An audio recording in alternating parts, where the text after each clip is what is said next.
एक ऐसा व्यक्तित्व जिसने यह साबित किया कि नेतृत्व सिर्फ पद से नहीं विचारों से भी होता है। मैं सोचता भी हूँ कि अगर आप समय की कीमत समझते हैं, समय प्रबंधन को समझते हैं तो आप बहुत आगे बढ़ेंगे। तो मेरे इन सब अनुभवों को मैंने तात्कालिक विषय पे जब भी कोई मुझे लगता है कि अब वीक में ये सब्जेक्ट होना चाहिए तो मेरे अनुभव क्या कहते हैं, उसके आधार पर मैंने ब्लॉग लिखे। राजनीतिक मैनेजमेंट और प्रशासनिक जिम्मेदारियों के बीच प्रवीण कक्कड़ जी का लेखक अवतार, क्या ये आपका आत्ममंथन है या आपको ये जरूरत महसूस हुई कि समाज को अपने विचारों से अवगत कराना चाहिए?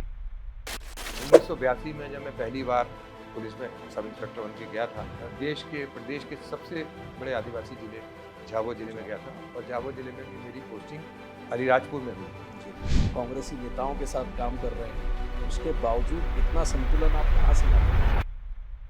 मेरी कोई भी राजनीतिक विचारधारा नहीं है। मैं राजनीतिक विचारधारा में मैं उन लोगों को पसंद करता हूँ जो समाज के लिए, देश के लिए या प्रदेश के लिए अच्छा काम करे। लेकिन आज के युवाओं में धैर्य की बहुत कमी है। इस पर पीके का फंडा क्या है? हर आदमी सेवा करता है। आप जर्नलिस्ट हैं, पत्रकार हैं, आप भी समाज के लिए सेवा कर रहे हैं। अधिकारी भी, प्रशासन भी अपनी ड्यूटी पूरी करता है। इसी प्रकार से राजनेता भी सेवा का काम करते हैं सुबह से रात तक। अगर नियत सब जगह साफ है, चाहे वो समाज सेवी संस्था हो, चाहे सरकार हो, चाहे कोई व्यक्ति विशेष काम अच्छा हो, आज भी चाहे हम कितना कहें, जनता या युवा पीढ़ी कोई भी पुलिस को अपना मित्र नहीं है। अभी भी माँ बाप बच्चों को ये बोलते हैं कि बेटा सो जाओ, खाना खा लो, नहीं मैं पुलिस को बुला लूंगी। देखिए मैंने जिसके साथ काम किया है 100% विश्वसनीयता की।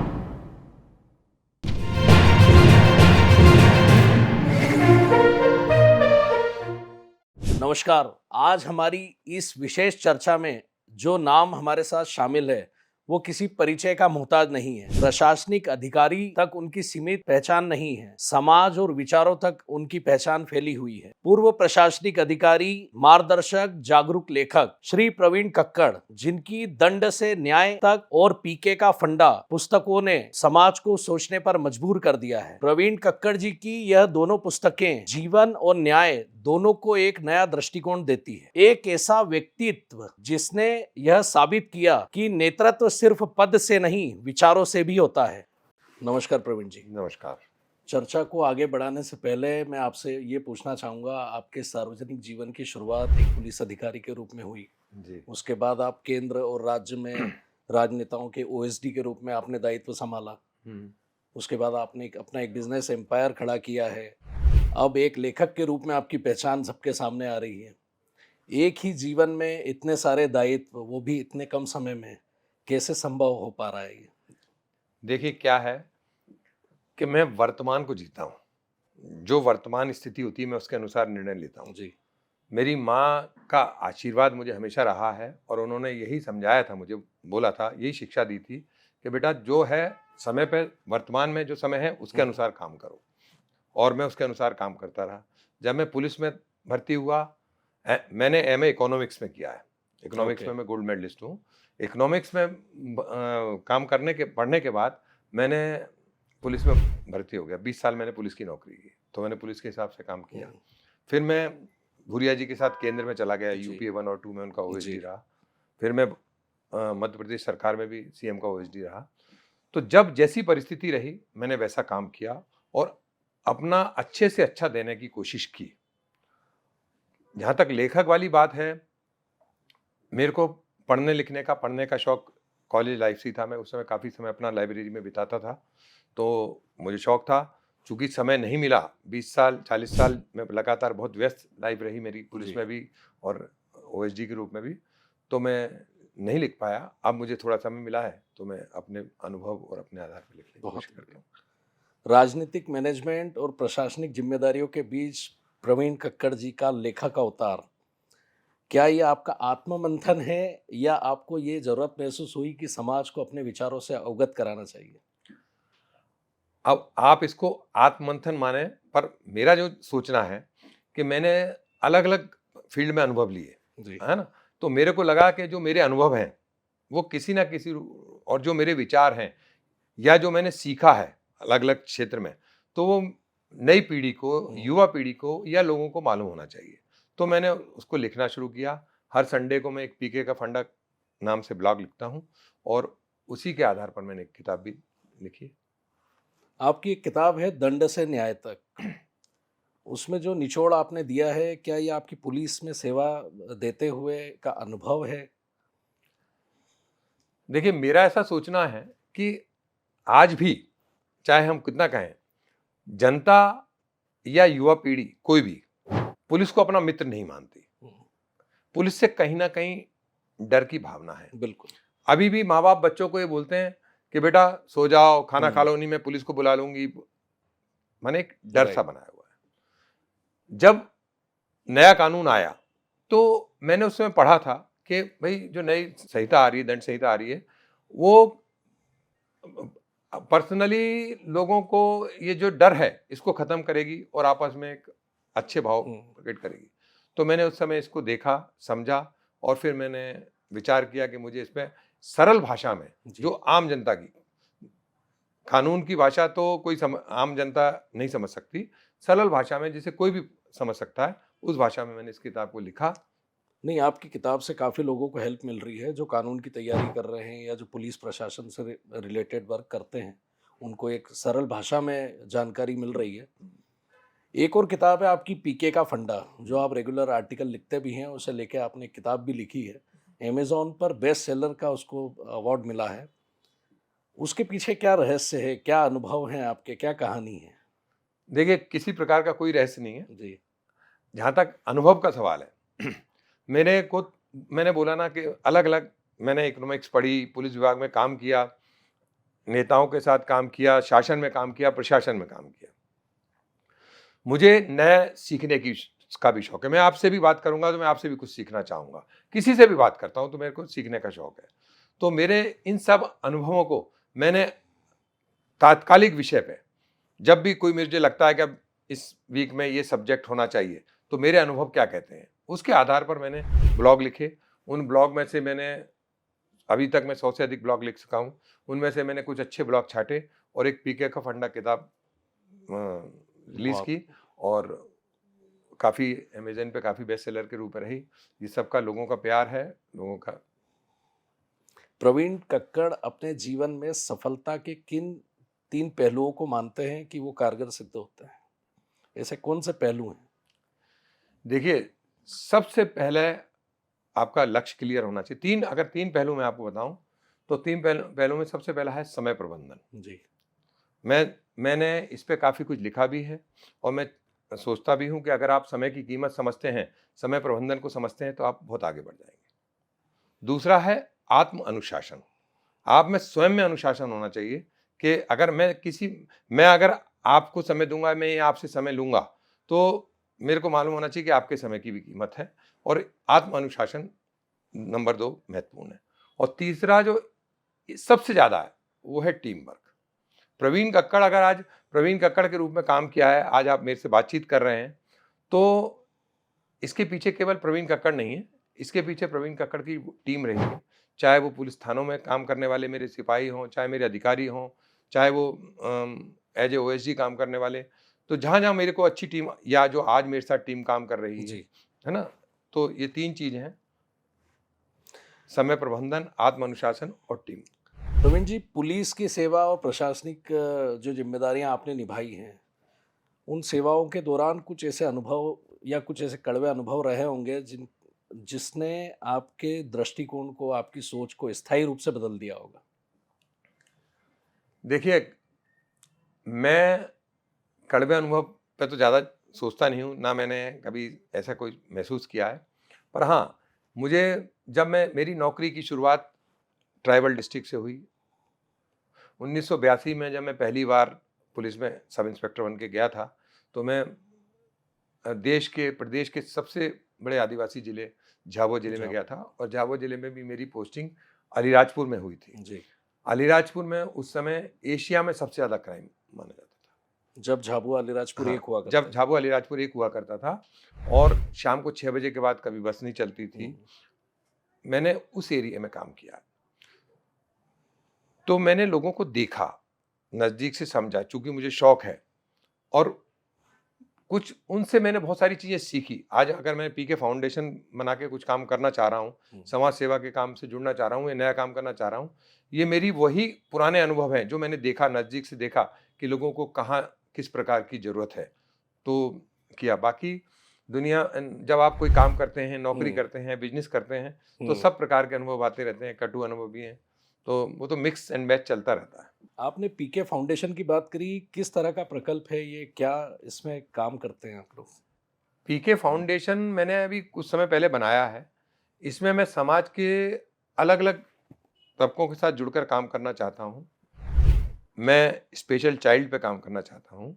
मैं रिटायर्ड पुलिस अफसर, चूंकि मैं 20 साल मैंने पुलिस की नौकरी की है, तो मैं रिटायर्ड पुलिस अफसर या रिटायर्ड अधिकारियों की समस्याओं पे भी काम करना चाहता हूँ। मैं इंदौर में रह रहा हूँ, आप भी देख रहे हैं, इंदौर में अभी सबसे ज़्यादा ट्रैफिक की समस्या है। बिल्कुल। है ना? चाहे वो, उसके लिए मैं किसी को दोष नहीं दूंगा। वो समस्या के कई कारण हो सकते हैं कि हमने बहुत सारे काम एक साथ खोल लिए हैं, जगह जगह काम चल रहे हैं, या जो भी, या शहर बढ़ रहा है, तो मैं उस समस्या पे काम करना चाह रहा हूँ। मैं वृद्धजनों के लिए भी काम करना चाह रहा हूँ, क्योंकि मैं कोई भी काम करता हूँ तो मैं अपने माँ के आशीर्वाद को मानता हूँ। मैंने इसीलिए हर जगह अपनी माँ का, जहाँ मैं बैठता हूँ, मेरी माँ का फोटो बहुत। साथ रखता हूँ। उन्हीं का आशीर्वाद है, उसी से आगे बढ़।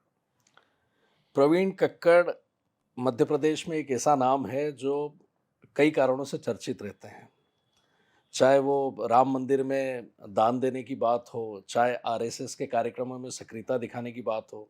कारण ये है कि आप लंबे समय से एक कांग्रेसी नेताओं के साथ काम कर रहे हैं, उसके बावजूद इतना संतुलन आप कहाँ से लाते हैं?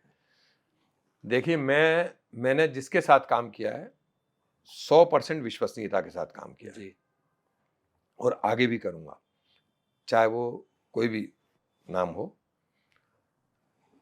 पर मेरी कोई भी राजनीतिक विचारधारा नहीं है। मैं राजनीतिक विचारधारा में मैं उन लोगों को पसंद करता हूं जो समाज के लिए, देश के लिए या प्रदेश के लिए अच्छा काम करते हैं। वो किसी भी पार्टी के हो सकते हैं, मैं उनको अप्रिशिएट करता हूं। जहां तक आरएसएस का सवाल है, उनसे उनसे जुड़े हुए जो समाज सेवा से कार्य हैं, अगर मुझे वहां मौका मिलता है तो मैं वो भी करता हूं। उसमें मैं किसी प्रकार से पीछे नहीं हटता। राम मंदिर की बात है, तो ये तो एक व्यक्तिगत बात है। हर आदमी धर्म के प्रति रहता है। मुझे भी राम मंदिर के उसमें था, तो मैंने उनसे जुड़ने की कोशिश की। बाकी इसमें ये नहीं सोचा जा सकता कि मैं किसी राजनीतिक विचारधारा के तरफ हूँ। जी। मैं देखने में आता है ना, आप बहुत लंबे समय से राजनीतिक पार्टियों से जुड़े हैं, नेताओं से जुड़े हैं, उनके लिए कई दायित्व आपने निभाए हैं, उसके बावजूद आपने अभी तक किसी पार्टी की सक्रिय सदस्यता नहीं ली है। इसके पीछे क्या कारण हो सकता है? क्या कोई ऐसी भूमिका है जो आप, नई भूमिका आप बंद नहीं करना चाहते रास्ते उसके लिए? नहीं, मैंने ऐसी कोई अभी भूमिका नहीं सोच रखी। मैं सक्रिय राजनीति से, मैंने की सदस्यता से मैंने अपने आप की दूरी बना रखी। ना मैं कभी कोई राजनीतिक दल का सदस्य बनना चाहता हूँ। हाँ, मैं समाज के अलग-अलग वर्गों से जुड़कर या संस्थाओं से जुड़कर, जो संस्थाएँ समाज सेवा का काम कर रही हैं, उनके साथ जुड़कर मैं काम करना चाहता हूँ। मैंने अपनी 20 साल पहले मैं एजुकेशन का समय निकाला। उसके बाद लगभग 20 साल मैंने पुलिस की पारी में काम किया। 20 साल में प्रशासन, शासन में राजनेताओं के साथ मैंने काम किया है। अब मैं अगली पारी जो है वो समाज सेवा के लिए करना चाहता हूँ। बहुत ही अलग-अलग संस्थाओं के साथ काम करना चाहता हूँ। वो संस्थाएँ किसी विचारधारा से जुड़ी हों, उससे मुझे कोई अंतर नहीं पड़ता। मेरा लक्ष्य बिल्कुल स्पष्ट है। बहुत ही बढ़िया। हर व्यक्ति के जीवन में एक प्रेरणा स्रोत होता है, आपके जीवन में वो कौन है? देखिए, मैंने आपको पहले ही बताया था, मेरे प्रेरणा स्रोत मेरी माँ रही हैं, उनका आशीर्वाद रहा है। जहाँ तक गुरु का सवाल है, तो चंद्रपाल सिंह सिकरवार साहब होते थे शिवपुरी में, जी। इंग्लिश के प्रोफेसर थे कॉलेज में। मैं उनसे बड़ा प्रभावित रहा हूँ। उन्होंने मेरे जीवन को टर्न भी दिया है और बहुत उनका प्रभाव भी रहा है। आज वो नहीं हैं, पर मैं सबसे ज़्यादा उनसे प्रभावित रहा हूँ। इसके अलावा अगर मेरे प्रेरणा स्रोत, मैंने आपको पहले बताया है, तो मैंने बहुत लोगों से काम सीखा है। पुलिस विभाग में मेरे कुछ अधिकारी रहे हैं जिनसे मैंने कुछ सीखा, बना। मैंने राजनेताओं से भी सीखा। मैंने अपने साथ काम करने वाली अपनी टीम से भी सीखा है। तो जो अच्छा काम जहाँ से मेरे को सीखने को मिलता है, वो मेरी प्रेरणा का स्रोत बन जाता है। एक व्यक्तिगत सवाल करूंगा प्रवीण भाई आपसे। आपको हम लगातार कई वर्षों से देख रहे हैं, आप वैसे ही फिट हैं, वैसे ही ऊर्जावान हैं, हमेशा एग्रेसिव मोड में रहते हैं। इसके पीछे का क्या राज है? क्या आपके नियमित दिनचर्या है? मैंने अभी आपको बताया था कि मैं आत्म अनुशासन में विश्वास करता हूँ। मैं पुलिस में भी रहा हूँ, मैं वहाँ भी बहुत अनुशासित रहा। मैंने नेताओं के साथ काम किया, वहाँ भी मैंने अपने अनुशासन का ध्यान रखा। मैं सुबह 1.5 घंटा 2 घंटा अपने स्वास्थ्य को देता हूँ।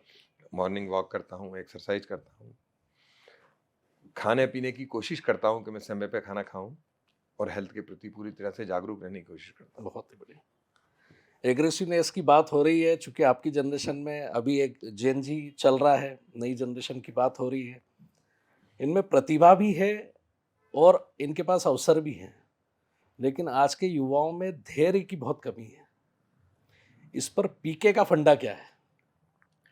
देखिए, मैं बेसिकली जब मैंने ये अभी सोचा है, कुछ समय पहले हमारे टीम में चर्चा भी की है और मैंने कुछ लोगों से चर्चा भी की है, मैं इस पे काम करना चाह रहा हूँ। आज के युवा में बहुत क्षमताएं, टेक्निकल ज्ञान है, हम लोगों से कई गुना टेक्निकल ज्ञान है। ऑनलाइन वे सब चल रहा है, छोटे छोटे बच्चे ऑनलाइन काम कर लेते हैं, टेक्निकल ज्ञान है। ये मैं आपकी बात से सहमत हूँ कि इनमें धैर्य की कमी है। तो मैं चाहता हूँ कि अनुभव और ये जो इनके बीच में मैं एक ब्रिज का काम करूँ। मैं इनको क्लासरूम से कॉन्फ्रेंस रूम तक ला सकूँ, बहुत है ना। क्लासरूम से कॉन्फ्रेंस रूम तक आए, जिंदगी की सच्चाइयों को समझें। मेरे अनुभव या हमारे फाउंडेशन के द्वारा जो भी मैं काउंसलिंग या जिस प्रकार के भी मैं काम कर सकता हूँ, मैं इस पर काम करूँगा और बहुत तेजी से काम करूँगा। युवाओं को देखने में आ रहा है सर कि बहुत लोग आजकल नशे की गिरफ्त में हैं, खासकर युवा पीढ़ी। एक उनको क्यूरियोसिटी रहती है कि हम ये भी ट्राई करें, वो भी ट्राई करें। सूखे नशे की तरफ बहुत बढ़ रहा है युवा। इसको लेके सरकार और समाज सेवी संस्थाओं को क्या कदम उठाने चाहिए, क्या काम करना चाहिए? देखिए, सरकार अपना काम कर रही है। सरकार के बारे में तो मैं कुछ बोल नहीं सकता हूँ, जी। सरकार अपना काम कर रही है। जहाँ तक आपका बहुत अच्छा सवाल है, समाज सेवी संस्थाओं को इस पे काम करना चाहिए। बेसिकली जागरूकता फैलानी चाहिए, काउंसलिंग करना चाहिए और जगह जगह हमको युवाओं के साथ बैठ के बात करना चाहिए कि हर चीज के हमारे अनुभव से हमको ये बताना चाहिए कि इससे क्या फायदे हैं, क्या नुकसान है। क्या उनको शारीरिक रूप से नुकसान होंगे, क्या उनको मानसिक रूप से नुकसान होंगे, क्या उनको आर्थिक रूप से नुकसान होंगे, क्या उनके करियर के हिसाब से नुकसान होंगे। जब तक हम इन चीज़ों को नहीं समझाएंगे, क्योंकि हर चीज़ एक लिमिट में है। जो लोग कोई भी चीज़ लिमिट में करते हैं उनको कोई तकलीफ नहीं है, पर जो अति हो रही है जहाँ पर किसी प्रकार की, उससे दिक्कतें हैं। इसमें समाज सेवी संस्थाओं को आगे आना चाहिए, समाज को आगे आना चाहिए, निश्चित परिवर्तन आएगा। आपने प्रशासनिक और राजनीतिक दोनों पहलुओं को बड़े बारीकी से, बड़े करीब से देखा है। आपके हिसाब से सत्ता और सेवा में क्या फर्क है? देखिए, हर आदमी सेवा कर रहा है। आप जर्नलिस्ट हैं, पत्रकार हैं, आप भी समाज के लिए सेवा कर रहे हैं, लोग चीज़ों को बाहर ला रहे हैं। अधिकारी भी, प्रशासन भी अपनी ड्यूटी पूरी करता है। अगर वो दिल से अच्छे ढंग से काम करता है तो वो सेवा करता है। बिल्कुल। इसी प्रकार से राजनेता भी सेवा का काम करते हैं, सुबह से रात तक वो भी सेवा का काम कर रहे हैं। तो इसमें हम फर्क किस प्रकार से किस प्रकार से फर्क जानना चाह रहे हैं? मैं जानना चाह रहा हूँ कि समाज सेवी संस्थाओं का जो मेरा क्वेश्चन था कि सरकार के पास तो सत्ता है, पावर है, सरकारी इक्विपमेंट्स हैं जिनका यूज़ वो योजनाओं में कर सकती है, जागरूकता के मिशनों में कर सकती है। वहीं दूसरी ओर सामाजिक व्यक्ति आप में, हमें हमारे निजी स्रोत यूज़ करके करना पड़ता है। हर व्यक्ति की अपनी एक क्षमता होती है। सरकार को आम व्यक्ति को क्या सपोर्ट करना चाहिए जो इन चीज़ों के लिए आगे आना चाहता है, जो संस्थाएं आगे आना चाहती है? देखिए, मेरे ख्याल से आपको जानकारी में होना चाहिए कि सरकार ने बहुत सारी ऐसी स्कीम बना रखी हैं जो एनजीओ को या ऐसी संस्थाओं को मदद करती हैं। और अब वो कितना उसका सदुपयोग होता है या दुरुपयोग होता है, उस पर मैं कोई कमेंट नहीं करना चाहता। पर सरकार के पास बहुत सारी स्कीम्स हैं समाज सेवी संस्थाओं के साथ काम करने के लिए। समाज सेवी संस्थाएं भी कई जगह, बहुत नाम मैं किसी संस्था का नहीं लेना चाहता, सरकार से, गवर्नमेंट की फंडिंग से, नेशनल फंडिंग से, इंटरनेशनल फंडिंग से काम कर रही हैं और अच्छा काम कर रही हैं। इसमें प्राइवेट कंपनी भी सीएसआर फंड के माध्यम से पैसा देती है। अगर नीयत सब जगह साफ है, चाहे वो समाज सेवी संस्था हो, चाहे सरकार हो, चाहे कोई व्यक्ति विशेष हो, तो काम अच्छा होगा। दंड से न्याय के बाद अब हम कक्कड़ जी की कौन सी पुस्तक का इंतजार कर सकते हैं? मैं अभी इस पे बात तो नहीं करना चाहता, पर आपने ये बात बोली है तो मैं बता देता हूँ कि मैं अगली किताब सोच रहा हूँ कि मैं ये युवा पीढ़ी पे, जी। जो आपने जिस बारे में चर्चा करी है, मैं सोच रहा हूँ कि जल्द ही मैं उस पर कुछ एक किताब लिखूँ, क्योंकि हम हमारे फाउंडेशन के माध्यम से इस पे काम करना चाह रहे हैं। क्योंकि हमने देखा है कि आज के युवाओं में टेक्निकल ज्ञान बहुत ज़्यादा है, बहुत अच्छा है, पुरानी पीढ़ी से बहुत ज़्यादा टेक्निकल ज्ञान है, पर जब व्यवहारिक ज्ञान की बात आती है तो वो उसकी बहुत कमी देखने को नजर आती है। उसका कारण साफ ये दिखता है ना कि ऐसी भागती दौड़ती जिंदगी में फंडे समझना आजकल आसान नहीं है, पेशेंस नहीं है, धैर्य नहीं है युवाओं में। कहीं ना कहीं उसका खामियाजा उनको उठाना पड़ता है। इसको लेकर क्या कि कैसे वो अपनी क्षमताएं बढ़ाएं। पहले के लोग किताबें पढ़ते थे, आजकल 10 मिनट का इंटरव्यू देखना पसंद नहीं करते हैं, वो 1 मिनट की रील में स्क्रॉल कर देते हैं। आगे स्क्रॉल कर। इसको लेकर कुछ आपका संदेश हो युवाओं को? देखिए, मैं तो युवाओं को यही संदेश देना चाहता हूँ कि हर चीज को बड़े धैर्य के साथ सीखें, समझें और अपने टेक्निकल ज्ञान का, अपने ज्ञान का अच्छा उपयोग करें, है ना। हम लोग, मैंने कई कॉलेज के मालिकों से बात की हुई है इंदौर में। हम लोग कुछ समय बाद हमारे फाउंडेशन के माध्यम से हम युवा लोगों के लिए काउंसलिंग करेंगे। हम अच्छे काउंसलर लाएंगे, अच्छे ट्रेनर लाएंगे जो युवाओं को काउंसलिंग दें, और बाकी जितना भी इसमें सुधार होगा देश के लिए, प्रदेश के लिए, हमारे लिए, समाज के लिए, सभी के लिए अच्छा है। बहुत। आईपीसी की धारा में जो बदलाव आए हैं, जिसको लेके आपने पुस्तक भी लिखी है, क्या आपको लगता है इससे जनता और पुलिस के बीच में जो आपसी रिश्ता होना चाहिए, जो भरोसा होना चाहिए, या आज जनता के मन में जो पुलिस को लेके भय रहता है, उससे कुछ कम होगा? देखिए, नए कानून तो इसीलिए बनाए गए हैं कि जनता का भय कम हो, जी। आपस में विश्वसनीयता बढ़े, पर हर चीज में समय लगता है। उसमें हम, आप पत्रकारों को, समाज को, जागरूक लोगों को भी एक्टिव रोल निभाना पड़ेगा, और मुझे उम्मीद है कि धीरे धीरे ये कम होगा। आप देखिए, कई देशों में पुलिस के प्रति जनता में बहुत विश्वास होता है। बिल्कुल। ऐसा हमारे यहाँ भी होगा। हम लोगों को सोच पॉजिटिव रखनी चाहिए। सरकार प्रयास कर रही है। राजनीति के प्रति भी बड़ी नकारात्मकता रहती है युवाओं में, आजकल उस तरफ कोई बढ़ना नहीं चाहता है। देखिए, नकारात्मक अगर देखें, मैं आपको एक उदाहरण देता हूँ, ये हमारी सोच पर है। मैं कई बार बोलता हूँ कि अभी आपने पानी पिया, ये गिलास आप देख रहे हैं, मैं देख रहा हूँ कि ये आधा भरा हुआ है। अब आप इसको बोलेंगे सर ये आधा खाली है। आधा खाली। बस यही आपसी वो है, सोच का अंतर है। सोच का अंतर है। राजनीति में भी, प्रशासन में भी, पत्रकारों में भी, समाज में भी बहुत सारे लोग बहुत अच्छे हैं। पर हम कुछ चंद लोगों के उसमें अगर हम पूरे समाज को या पूरे उसको, हमको युवाओं में जागरूकता लानी पड़ेगी। युवा पीढ़ी में जोश है, उसको सही रास्ता दिखाना पड़ेगा। वो केवल कोई एक इंसान नहीं कर सकता, उसको पूरे समाज को जरूरत है। उस सबसे पहले उस परिवार को जरूरत है जहाँ बच्चा रहता है, उनके परिवार, शिक्षक, समाज, सभी लोगों को। ऐसे कई मोमेंट आए होंगे जब आप बड़े दायित्व संभाल रहे थे राजधानी में, युवाओं से रिलेटेड ऐसे कौन से खास मुद्दे आप लोगों के सामने आते थे जो सीएम हाउस तक आते थे? युवाओं से रिलेटेड आए, जो अभी पीएससी, यूपीएससी के बच्चे तैयारी कर रहे हैं, इन लोगों ने पैदल यात्रा निकाली थी सीएम हाउस तक इंदौर से। वो मुद्दा आया था। जायस जो आदिवासी संस्था है, उसमें भी कुछ युवाओं से रिलेटेड मुद्दे आए थे। तो उस समय जो तत्कालीन अधिकारी थे, तत्कालीन मुख्यमंत्री थे, उन्होंने उस पर निर्णय लिया। जय से संबंधित तो कोई आपने भी मार्गदर्शन दिया था, कोई सभा की थी? हाँ। उसमें मोटिवेशनल स्पीकर के रूप में हाँ, आपको आमंत्रित किया गया था।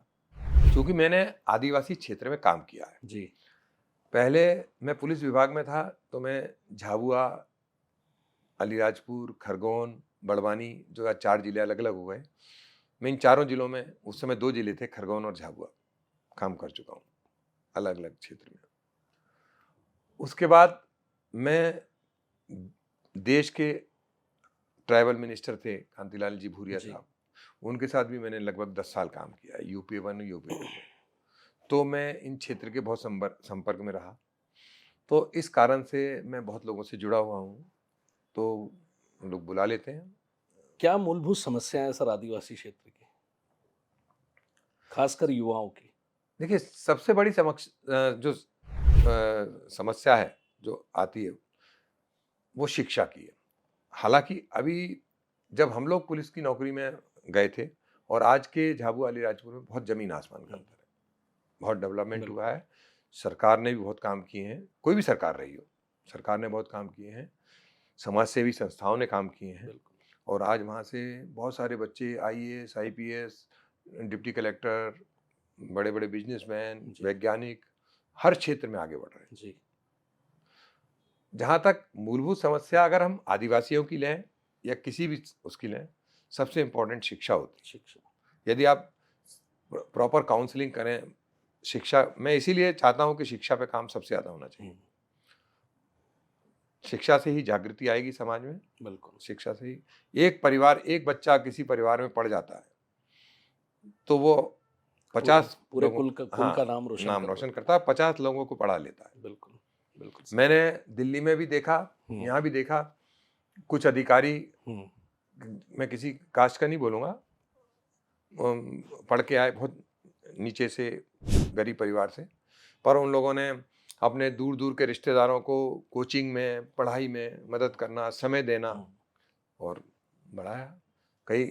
कई गांवों में जब पहला बच्चा पढ़कर निकला, उसने पूरे गांव के अधिकांश बच्चों को एजुकेटेड करा दिया। शिक्षा व्यवस्था में किन मूलभूत बदलाव की जरूरत है? हमारी शिक्षा व्यवस्था में तो जो सरकार ज़्यादा सोच सकती है, पर जो मेरी व्यक्तिगत राय है कि व्यवहारिक शिक्षा की जरूरत है। हमको 10वीं, 8वीं, 12वीं के बाद समझ लेना चाहिए कि बच्चा किस तरफ जाना चाहता है। अभी भी क्या है कि हमारे माँ बाप डिसाइड करते हैं कि बच्चे को डॉक्टर बनाऊंगा, इंजीनियर बनाऊंगा, आईएएस बनाना है, बिल्कुल, बिजनेस कराऊंगा। बच्चे को 12वीं के बाद बच्चे को सोचने देना चाहिए कि वो क्या बनना चाहता है। अगर हमारे इस प्रकार से व्यवहारिक शिक्षा बच्चे आगे बढ़ेंगे तो आप देखिएगा परिवर्तन आएगा। चर्चा खत्म होती है और सोच शुरू। आज प्रवीण कक्कड़ जी से मुलाकात में हमने ये महसूस किया, दंड से न्याय तक और पीके का फंडा, दोनों अनुभवों ने एक चीज बताई कि जीवन एक मंजिल नहीं, एक यात्रा है। धन्यवाद प्रवीण जी। धन्यवाद।